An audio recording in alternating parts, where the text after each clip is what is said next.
I'd been driving for hours, but it wasn't the kind of tired that made you close your eyes. It was the kind that settled behind them, a dull throb in the back of your skull that kept you quiet. I was halfway through Pennsylvania, cutting through Clearfield County. The interstates were flooded with construction, so I veered off onto the two lanes that twisted like veins through pine woods and forgotten farmland.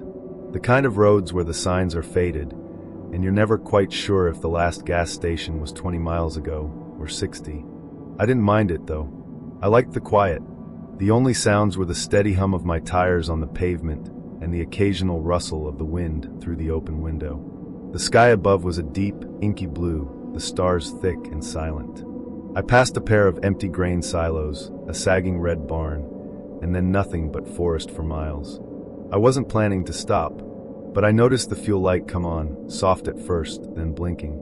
I checked the GPS. Closest gas station was about 9 miles ahead, off a local road I didn't remember seeing before. No reviews, no photos, just the name, Brenton's Fuel Stop. Of course, I muttered, tapping the screen like it could give me a better option. Still, I took the turn when it came, a thin road that branched off like an afterthought. Trees leaned over the edge of it, swallowing the moonlight. My headlights barely seemed to reach the ditch running alongside.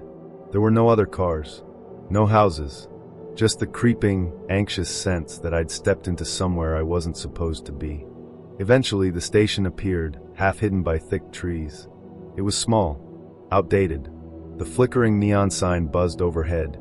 Just the word fuel, the rest of it burned out. There was one car already there, a maroon sedan. Parked awkwardly near the far pump, engine off, no lights on. The kind of car you wouldn't notice if you weren't looking for it. I pulled in slowly, parking at the pump closest to the door.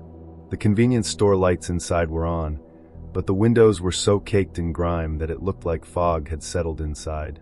I glanced at the maroon car. Someone was sitting in it. Driver's seat. Still. Face mostly shadowed, lit faintly by the blue glow of a phone. I could just make out long hair, pale skin. A woman, I thought. But she didn't look up, didn't seem to notice me. I hesitated for a moment before getting out. There was a strange tension in the air, like something unsaid, something held too long under the surface. But I told myself I was overthinking it.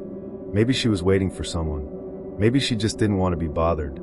God knows I'd been there. Inside the station, the air was thick with old cigarettes and cheap coffee. A man stood behind the counter, slouched forward with his eyes half shut, like I'd woken him up just by walking in. He didn't say anything, just nodded once. I bought a bottle of water and paid cash for $30 on pump one. As he handed me my change, I asked, "That woman out there, she okay? In the maroon car?" His hand paused in the air for a split second. Barely noticeable, but I caught it. Then he shook his head once, slow. "Don't know," he said.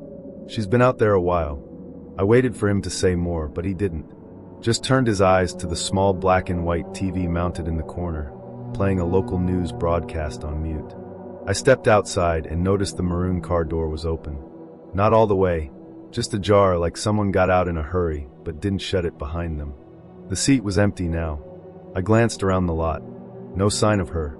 The forest pressed up on the edges of the gas station like a warning. The wind had stopped. I stood there for a moment, listening. Nothing. That's when I heard it, faint, like someone whispering through their teeth. A rustling sound, coming from the ditch beside the lot. My feet moved on their own. I walked toward it slowly, flashlight from my phone held in a tight grip. The beam was weak, but it caught something in the tall grass. Something pale. At first, I thought it was just garbage, a plastic bag or old tarp. But as I got closer, I realized it was a hand, half buried in the weeds. Fingers curled slightly, scratched and dirty. I froze. The flashlight trembled slightly in my grip.